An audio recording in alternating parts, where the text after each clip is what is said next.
Boa noite, gente. A graça e a paz. Muito alegre, muito honrado de estar aqui. É uma honra para mim muito grande. Muito tempo a gente tinha vontade de estar aqui e ficamos crendo em Deus para aparecer uma boa oportunidade. Amém? E aprove o Senhor nesse tempo. Queria agradecer ao pastor Rafael, que insistiu bastante no convite, né? E estou muito feliz mesmo de estar aqui. Você trouxe sua Bíblia? Amém? Você pode abri-la comigo em Zacarias, no capítulo 4. Trago um grande abraço lá da liderança do Ministério Verbo da Vida para você. Nós amamos esse ministério, amém? Amamos essa visão e estamos correndo junto. Amém, irmãos? Com a palavra da fé, aquilo que nos foi confiado no Senhor. Eu fiquei muito feliz quando soube o enfoque desse culto, que é aprendermos a caminhar com o apoio do Espírito Santo. Amém, irmãos? Confiar na sua presença e na sua inspiração. E eu queria incentivar você um pouco nisso. Zacarias, capítulo 4, e versículo 6, é um texto que eu tenho certeza que você conhece bem. Diz assim. Todos acharam?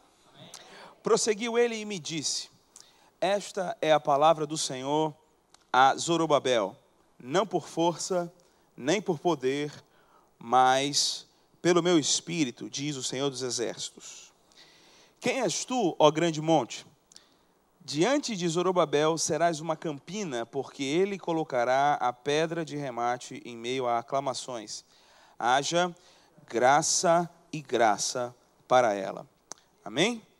Pai amado, nós te louvamos e te exaltamos pela inspiração do teu Espírito para falarmos como convém, de acordo com os teus oráculos. E obrigado por olhos e ouvidos espirituais abertos dos meus irmãos, ó Pai, para que a tua palavra caia em nosso coração e produza fruto a 30, a 60, a 100 por um, em nome de Jesus Cristo.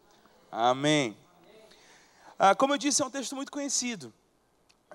Eu tenho certeza que essa frase você já cantou, já ouviu uma série de mensagens. E eu não pretendo de forma alguma trazer qualquer tipo de novidade. Mas eu acho interessante essa abordagem aqui do versículo 6 e do versículo 7. O profeta Zacarias está trazendo uma palavra do Senhor num momento específico. E esse momento específico ele é narrado nos livros de Esdras e Neemias. Zorobabel é o líder da primeira turma de gente que sai do cativeiro da Babilônia. E ele começa a edificação do templo que havia sido destruído quando Jerusalém foi invadida por Nabucodonosor. E é interessante porque Zorobabel ele é o líder que vai dirigir esse trabalho. Depois vai surgir as figuras de Esdras e Neemias de forma muito mais destacada, mas é interessante como começa com Zorobabel esse trabalho. E ele é esse líder que vai à frente. Mas, enquanto ele está começando essa visão, uma visão de Deus que foi dada a ele, enquanto ele está começando esse trabalho, o profeta se levanta e dá um aviso para ele que eu acho muito interessante. Ele fala assim: Zorobabel, você vai, está contigo o negócio, mas lembre-se de uma coisa, Zorobabel, não é na sua força. Não é por força. Não é você. Amém? Não é você, Zorobabel, é pelo meu Espírito. Depois o profeta se dirige à terra, ao trabalho na qual Zorobabel está indo fazer, que é possuir o monte santo do Senhor. Amém, irmãos? E fala assim: quem é você, grande monte, diante de Zorobabel? Você está comigo? E isso me faz pensar algo interessante. Como Deus lidou com as coisas, né? Para o monte que haveria de ser conquistado, quem estava chegando era Zorobabel. Mas Zorobabel tinha que saber que, na verdade, ele ia levar fama. Mas quem ia fazer, não era ele, não. Ó, monte, você vai ver quando Zorobabel chegar aí. Mas Zorobabel, aqui, não é você. Amém? não é por força, não é por poder, não é por habilidade. Irmãos, há um tempo atrás eu estava estudando, eu fui ensinar no Remo, uma escola semelhante que você tem aqui, sobre a unção do Espírito. Eu comecei a estudar sobre o que significa a unção, e eu comecei a ficar chocado com algo que eu vi na palavra de Deus. Nunca, em nenhum momento e em nenhuma hipótese, alguém jamais fez algo para Deus na sua própria força. Você está comigo? Quando Deus deu a planta baixa, quando Deus revelou para Moisés que deveria fazer o tabernáculo, que seria o lugar que carregaria a presença de Deus naquela aliança, naquela revelação, seria o ponto, a tenda do encontro, aonde o povo viria diante de Deus e apresentaria as suas questões, apresentaria os sacrifícios, a adoração. Quando era para fazer aquilo, Deus chega para Moisés e fala: chama fulano, ciclano e beltrano, porque eu coloquei neles o meu espírito e a habilidade para fazer desenhos e entalhes. Olha que coisa louca. Ele ia fazer o que? Ele ia desenhar o tabernáculo. Amém, irmãos? O outro ia fazer os entalhes, no ouro, nas peças. Coisas que nós pensaríamos ser natural. Nós pensaríamos que eram dons e habilidades que a pessoa tem. Eu com certeza não recebi o Espírito para essas coisas. Meu desenho é uma vergonha. Eu pareço, assim, é realmente horrível. Parece que tem limitações sérias se você ver a minha letra. Você vai ficar preocupado com o meu futuro. Eu sou realmente muito ruim nisso. Eu não tenho essa habilidade, mas eu conheço pessoas que nem conhecem a Deus, que não têm a vida de Deus, não são nascidos de novo, mas fazem desenhos maravilhosos, não é assim? Talvez a gente pense, sei lá, Maurício de Souza tem uma unção. Não, mas pode ser que ele tenha a habilidade, mas se vai fazer algo para Deus, alô? Se vai realizar para Deus, não serve ser na sua habilidade. Amém? Isso nos coloca um pouco no nosso lugar. Amém, irmãos? Não serve. O salmista já dizia: Deus, ele não se compraz na força, na habilidade do cavalo. Não é isso que Deus está preocupado. Você está comigo, irmãos? Não é interessante a forma de Deus salvar o homem, Deus fazer questão de que não seja pelas obras, para que ninguém se glorie? Eu acho interessante, não é pelas obras, até porque a gente não conseguiria pelas obras ser salvo, mas Deus faz questão de dizer que também é para que ninguém se glorie diante do Senhor. Você está comigo, irmãos? E eu acho interessante esse princípio. Vá comigo, por favor, para João, capítulo 14, eu gosto muito desse texto. Evangelho de João, e capítulo 14, nós vamos dar uma olhada em alguns princípios aqui. Ok.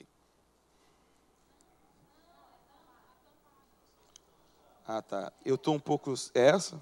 Acertei? Posso, gente? Eu troquei o óculos há poucos dias e falar tampada, eu não estou enxergando muita coisa. A tampada era uma telinha que estava em cima,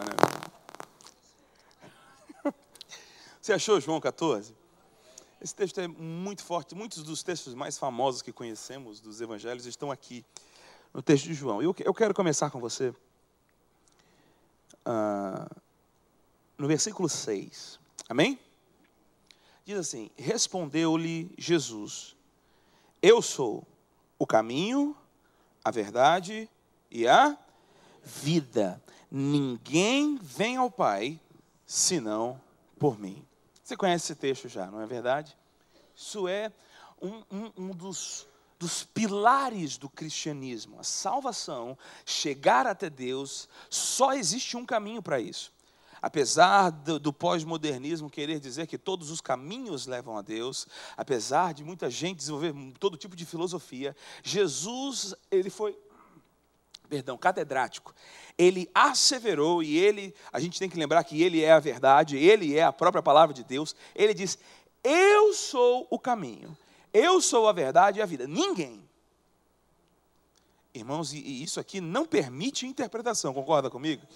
Está muito claro, ninguém vem ao Pai, a não ser por mim. E aí ele diz algo interessante, versículo 7, se vós me tivesseis conhecido, conheceríeis também a meu Pai, desde agora o conheceis e o tendes visto. E eu acho, irmãos, e pelo comportamento dos discípulos, eu tenho a impressão de que eles não entenderam, assim, 70% não, eles não entenderam 80% do que Jesus falava. Porque eles têm reações muito engraçadas, né? Eu sempre falo de Pedro, quando Jesus foi lavar os pés. Jesus lavando os pés, Pedro olhou e falou assim: o meu você não lava. Aí Jesus disse: se eu não lavar seu pé, você não tem parte comigo. Então não lava só o pé, lava a cabeça e o corpo todo. Só o pé basta, Pedro. Amém? Eu acho engraçado, né?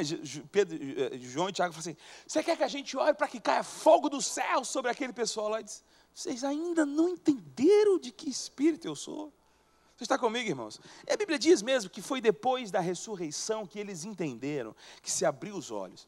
E aqui a gente vê um momento desse, que eles não estão entendendo. Jesus está falando de eu sou o caminho, eu vou para um tal do lugar, vocês não vão me ver mais, eles não estão entendendo nada. Mas aí Jesus salta uma pérola. Jesus diz assim, ó, vocês conhecem o Pai e o tendes visto. Quando Jesus falou, tem visto o Pai, Filipe perdeu a compostura, interrompeu o mestre e perguntou. Replicou-lhe Filipe: Senhor, mostra-nos o Pai, e isso já é suficiente. Assim, toda essa conversa é bonita, não estou entendendo, mas é bonita, mas faz o seguinte, mostra o Pai e a gente está suficiente. Apareceu a Filipe uma chance de ver Deus. Você está comigo? É a chance que a gente tem. Cara, a gente vai ver Deus, ele está falando de ver Deus. E a resposta de Jesus é muito interessante.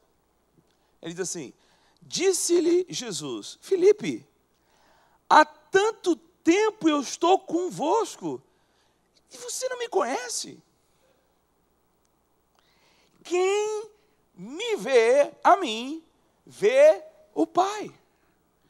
Como você diz, mostra-nos o Pai. Tudo bem com você? Jesus disse, vocês estão vendo o Pai, vocês estão entendendo como o Pai trabalha, vocês têm conhecido o Pai. Não, mostra o Pai. Eu não estou fazendo outra coisa, Filipe. Tudo o que eu estou fazendo, a única coisa que eu estou fazendo. Aleluia. Filipe, isso é a única coisa que eu faço desde que eu te chamei. Na verdade, eu já fazia isso antes, mas você passou a ver quando eu te chamei. Tudo que eu faço, eu estou fazendo para mostrar ao Pai. E como dizes, mostra-nos o Pai. Versículo 10. Não creis que eu estou no Pai e que o Pai está em... Você não crê nisso, filho? Você não crê que eu e o Pai somos um? No capítulo 6 ele disse, o Pai que habita... Aliás, no capítulo 5 ele disse, eu só faço o que eu vejo o Pai fazer. No capítulo 6 ele diz, eu desci não para fazer a minha vontade, mas cumprir a vontade daquele que me enviou. No capítulo 4 ele diz, uma comida tenho, e essa é fazer a vontade daquele que me enviou. No capítulo 1, o apóstolo João diz que ninguém jamais viu a Deus, o Deus unigênito que está no seio do Pai, é quem o revelou. Hebreus capítulo 1, versículo 1 diz, havendo Deus outrora falado muitas vezes e de muitas formas aos pais pelos profetas, nestes últimos dias nos falou pelo Filho. Quem é o Filho? O Filho que é a exata expressão do seu ser. Paulo diz em Colossenses, nele tudo subsiste, ele é o cabeça, nele tudo foi criado, porque aprouve a Deus que nele residisse toda a plenitude. Ele é a revelação de Deus, Ele é o pleno entendimento de quem é Deus, como Deus funciona, quais são as opiniões de Deus, como é a obra de Deus. E Ele está dizendo isso, Filipe, olha para mim, você não crê não que eu estou no Pai e o Pai em mim? E aí Ele vai nos dar duas pistas, ou dois parâmetros que provam que Ele está no Pai e que o Pai está nele. Você está comigo, irmãos? Olha só, as palavras que eu vos digo, não as digo por mim mesmo, mas o Pai que permanece em mim, o quê? Faz as suas obras. Filipe, é tão óbvio que eu estou com o Pai, é tão óbvio que o Pai está em mim. Você não entendeu isso ainda não? Olha o que eu falo. E olha o que eu faço. Talvez quando alguém olhasse a pessoa de Jesus, não visse a glória que o Apocalipse e o Êxodo revelam. Você está comigo, irmãos? Mas quando ouvisse as suas palavras, quando visse as suas obras, sabe o que eu acho interessante? De todo mundo que viu Jesus andar, o único que reconheceu foi Nicodemos, o fariseu. O fariseu olhou honestamente para as obras de Jesus e falou assim: você é de Deus. Porque ninguém pode fazer o que você faz se Deus não for com ele. Quando Jesus andava com os discípulos no caminho de Emaús, e ele pregou aquela pegadinha perguntando: do que vocês estão falando? Quais coisas que vocês estão falando? E é interessante o que os dois discípulos falam. O que aconteceu a Jesus de Nazaré? Varão profeta, poderoso em obras e poderoso em palavras. Então, dois parâmetros que provam para nós. Você está comigo, irmãos?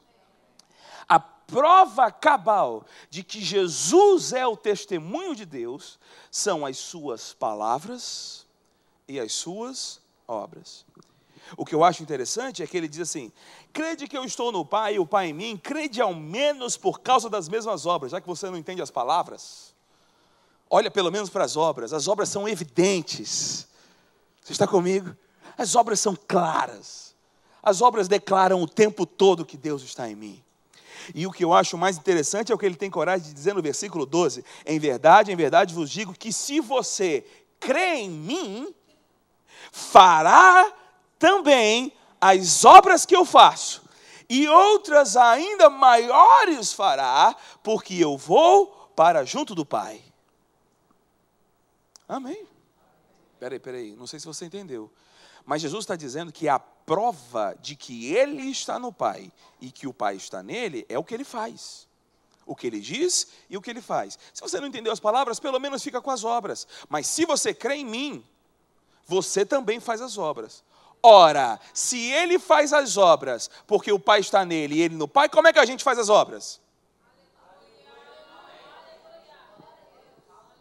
Porque de alguma forma a relação de proximidade com o Pai vai ser igual. Oh, meu Deus. Por quê? Por que ele fazia o que ele fazia? Fazia o que fazia porque ele estava no Pai e o Pai nele. Amém? Eu sei que a gente fica sempre pensando em obras maiores, mas, irmãos, vamos fazer as mesmas? Já está legal pra caramba. Amém? Está legal. Agora, eu queria te fazer uma pergunta. Quantas mensagens de Jesus nós temos antes do batismo de João?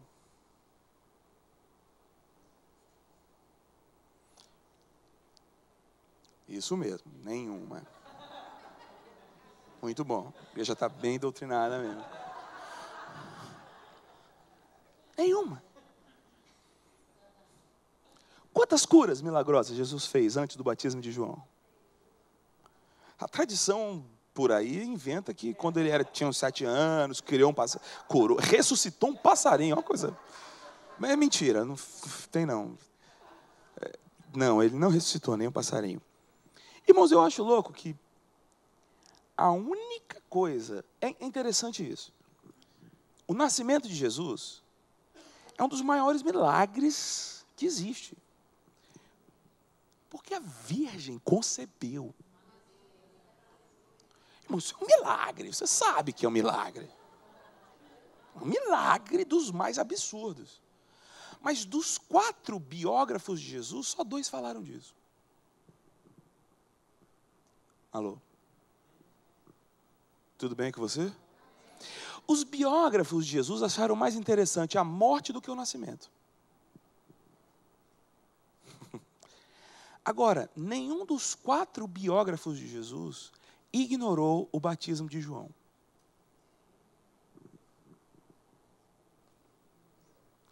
Paulo diz assim, princípio do evangelho... Paulo não, o evangelista Marcos. Marcos começa o livro assim, princípio do evangelho de Jesus Cristo, que se divulgou por toda a Judéia. Apareceu João Batista. O princípio do evangelho. O aparecimento de João Batista. O que aconteceu? O que aconteceu lá? Que parece que é mais importante do que a Virgem conceber. Você sabe o que aconteceu naquele dia. O dia que Jesus chegou para ele. E João Batista disse, rapaz, eu não sou digno de amarrar o teu cadastro, você vem para eu te batizar? Você é que deveria me batizar? E Jesus diz, não, convém que seja assim, vamos cumprir tudo aqui. E João o batiza. E quando ele sai da água, João vê o Espírito Santo descer sobre ele em forma corpórea de pomba. A pomba era só a visão de João. Amém, irmãos? Às vezes nós cristãos ficamos mais com analogia do que com o princípio. A questão era, o Espírito Santo veio sobre ele.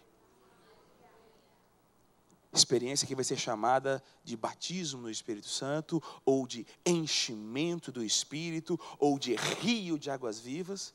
A gente não tem que bitolar na analogia, a gente tem que ficar com o princípio. Você está comigo? Minha pergunta para você, Jesus era o Messias prometido antes do batismo de João? Sim. Era o Messias desde que nasceu. Era o Deus que se fez carne desde que nasceu. Amém, irmãos? Tudo bem? Mas ele não pregou para ninguém. Ele não curou ninguém. Até... Que coisa! Até que ele fosse revestido, até que o Espírito Santo viesse sobre ele. Você sabe que não foi a água do Rio Jordão que o preparou, não sabe? Amém. Eu sei que essa igreja tem maturidade para entender que não foi a água do Rio Jordão. Não foi João Batista. Foi o Espírito Santo que veio sobre ele. Curiosamente, o nome do Salvador prometido é o ungido. Aquele que tem a unção. Amém, irmãos? Então, a prova de que ele era o Messias, e Messias quer dizer ungido, mas a prova de que ele era o homem que traria a revelação plena de Deus, a prova de que ele era o homem prometido, o homem Deus, amém, irmãos? O ente divino que desceu à terra, a prova de que ele era o cara prometido, o descendente de mulher, o profeta da mesma altura de Moisés, a raiz de Davi, aquele no qual seriam benditas todas as famílias da terra, como foi dito a Abraão, amém, irmãos? Aquele do qual todas as promessas da velha aliança encontram seu cumprimento. Amém? Esse homem só foi revelado que era ele quando o Espírito Santo veio sobre ele no batismo de João. Ele passou 30 anos de anonimato. A gente não sabe nada sobre ele. Ah, não, quando ele tinha uns 12 ou 7 anos, eu sempre me confundo. 12 anos, ele ficou lá na sinagoga. Irmãos, eu acho que isso é mais uma vergonha para Maria do que uma moral para Jesus. Porque a mulher esqueceu a criança 3 dias na sinagoga, 3 dias depois, ela na caravana, eita, cadê Jesus? Voltou, encontrou ele lá, como é que você faz isso comigo e com teu pai? É verdade que ele estava lá debatendo e os escribas estavam impressionados com a sua sabedoria. Mas a gente nem sabe qual eram as respostas que ele estava dando. É muito pouco. É muito pouco. Qual é a informação importante? O Espírito Santo veio sobre ele. E quando veio sobre ele, ele saiu andando e provando que ele estava no Pai e o Pai estava nele. Que ele era o Messias. Agora, olha que coisa interessante. Versículo 15.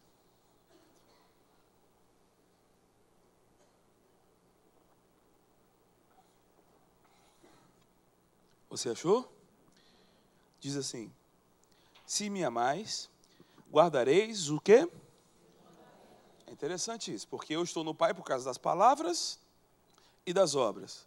Quem crê em mim vai fazer as obras e vai guardar as minhas palavras. Glória a Deus. Versículo 16. E eu rogarei ao Pai, e Ele vos dará outro Consolador.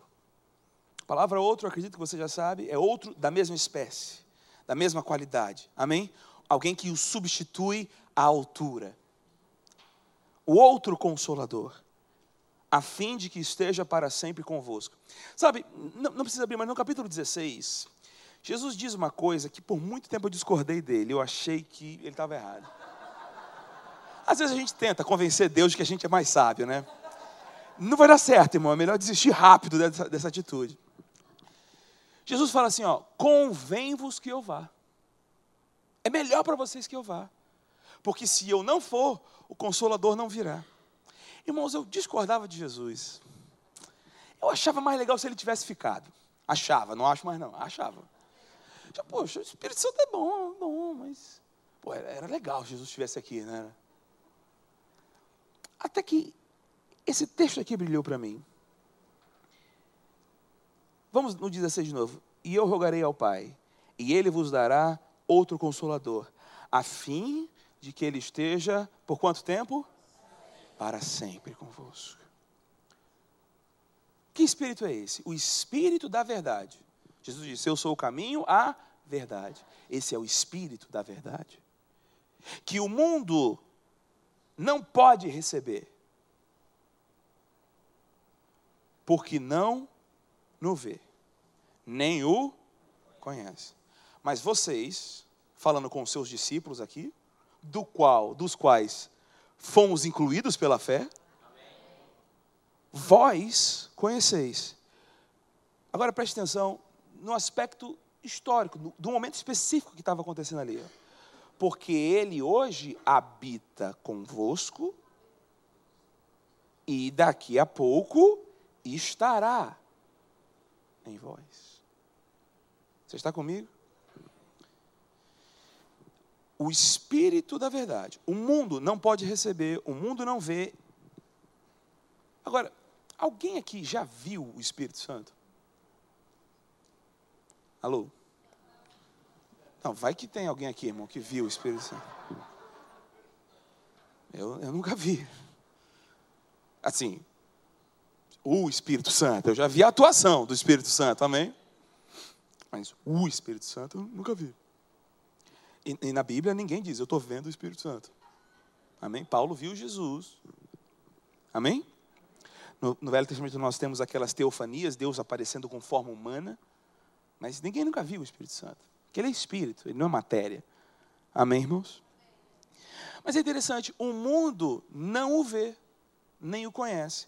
Aí ele diz, vocês o conhecem. Por que vocês conhecem? Porque hoje ele já habita convosco. Mas daqui a alguns dias, ou daqui a um tempo, ele vai estar em...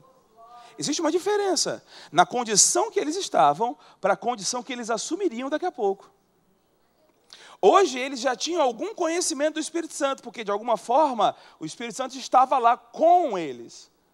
Mas daqui a um tempo o Espírito Santo estaria neles. Quando isso aconteceria? E é importante que se entenda que no dia de Pentecostes o Espírito Santo não veio para a terra. O Espírito Santo está aqui desde que ele se pairava sobre a face das águas lá. Amém, irmãos? Até porque não tem como mandar para algum lugar o onipresente. Onipresente vai lá, não dá, já está. Amém, pessoal? Está me amando ainda? Então, o que está acontecendo aqui? E eu fiquei chocado com isso quando eu percebi que Jesus era para os discípulos a demonstração do que significa ter o Espírito Santo. E ele diz, vocês já estão vendo como ele trabalha. Por quê? Até Jesus ter o Espírito Santo não realizou nada. Só passou a realizar quando o Espírito caiu sobre ele. E ele diz para os discípulos, vocês já estão vendo como ele funciona, mas daqui a pouco, aleluia, daqui a pouco, esse mesmo que hoje está em mim, eu garanto, quando eu subir, ele vai estar sobre vocês. Ah, meu Deus. Aleluia! A mesma coisa que me habilitou a mostrar o Pai. Meu Deus do céu. O mesmo poder que me capacitou a revelar o Pai. Eu garanto, quando eu chegar lá em cima, eu vou rogar o Pai. E Ele vai enviar sobre vocês. E vocês vão fazer as mesmas obras, vão falar a mesma palavra e vão ver os mesmos resultados. Oh, aleluia. Não é à toa que ele disse, permanece em Jerusalém, até que do alto vocês sejam revestidos de poder. Então sai fora, então vai por todo mundo e prega o evangelho. E os sinais vão seguir vocês. Meu Deus do céu. Eu acho interessante, irmãos, porque em todo o Velho Testamento, a grande prova do tamanho do poder de Deus é que Ele é o Deus que fez os céus e a terra. Não é assim? O salmista, quando queria falar da grandeza do poder de Deus, falava, você encerrou a terra num determinado lugar e disse para o mar, não passe à frente. A gente sabe que ele está falando de Gênesis. Porque aquilo é a grande demonstração, né? Fez para o sol uma morada. Está falando de Gênesis, Deus criando todas as coisas. Mas quando chega o Novo Testamento, algo parece maior do que criar os céus e a terra. Paulo ora para que os crentes tenham revelação da sobreexcelente grandeza do poder de Deus. Para conosco, os que cremos, segundo a eficácia da força do seu poder. Que poder é esse? Irmãos, esquece o negócio de criar céus e terra. É o mesmo poder que ressuscitou a Jesus dentre os mortos. Isso é maior do que fazer céus da terra. Porque a terra eles viram feita, vencer a morte eles nunca tinham visto. Amém, irmãos? Mas teve ressurreição antes de Jesus. Teve, mas o que aconteceu depois com eles? Morreram. Mas Jesus não. Jesus venceu a morte. Definitivamente. Isso era o triunfo definitivo.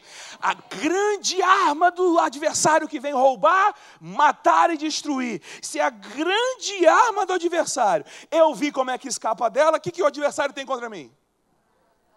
A maior arma que ele tem. A Bíblia diz em Hebreus que os homens estavam escravos de Satanás por causa do pavor da morte. Mas eles viram Jesus ressuscitado. Eita, a morte não é o fim. Ele venceu a morte. Então acabou a opressão. Você está comigo? Mas vá comigo para Romanos 8.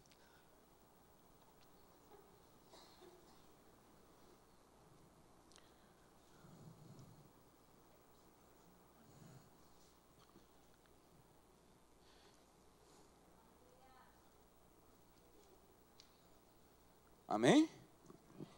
Versículo 9.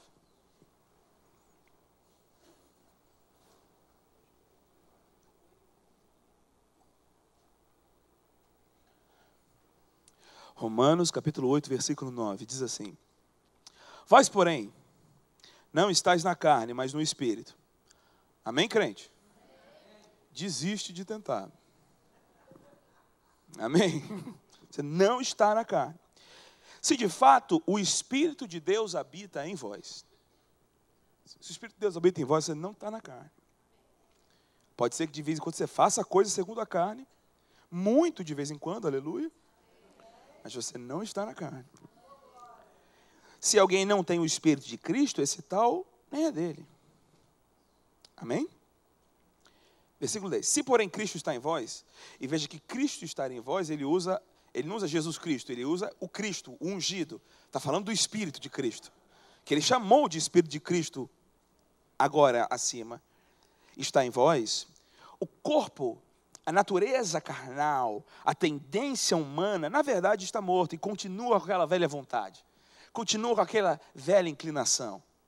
Amém? O corpo está morto. Eu quero que você preste atenção na linguagem de Paulo, amém? Você está comigo, irmãos? O corpo está morto por causa do pecado. Mas o espírito é o quê? Vida por causa da... Então, ó, porque o Espírito Santo já habita em você, o corpo, a natureza carnal, ainda continua com a tendência do pecado. Amém? As inclinações. Você talvez estranhou, eu me converti, mas eu ainda continuo com vontades. É assim mesmo. O que mudou é que o poder do pecado foi quebrado.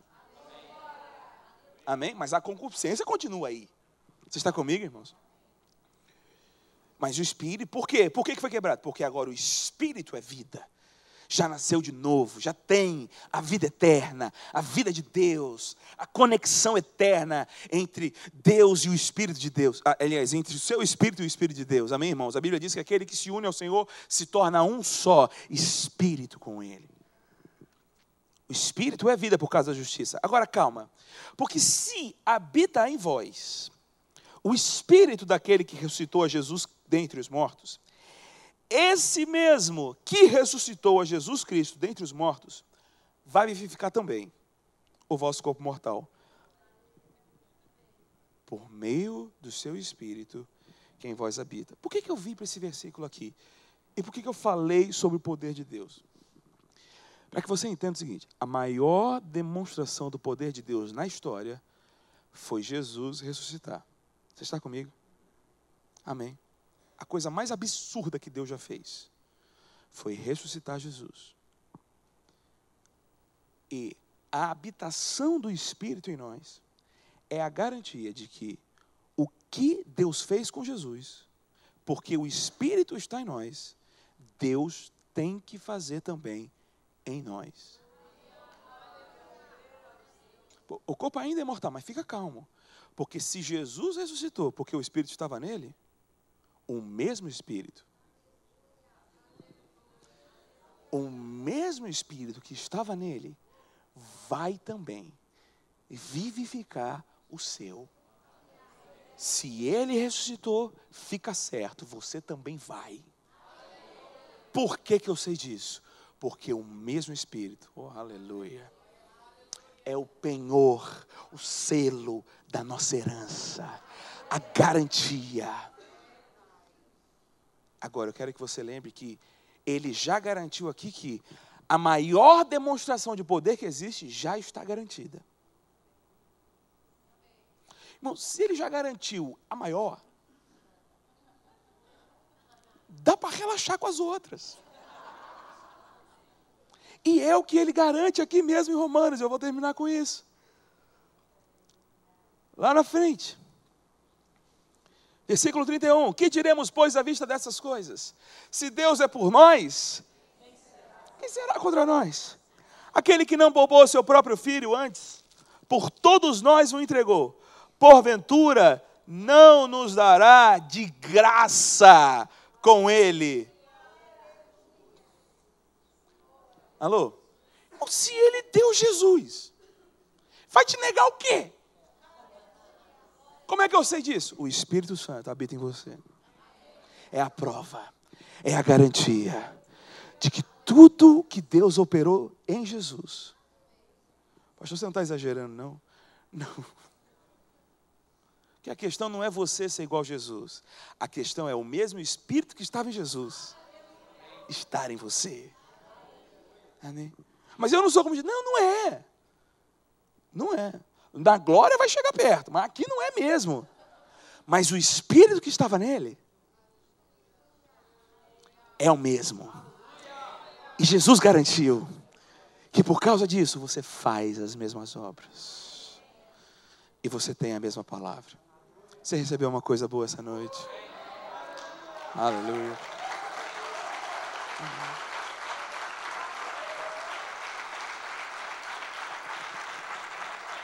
Feche seus olhos, eu quero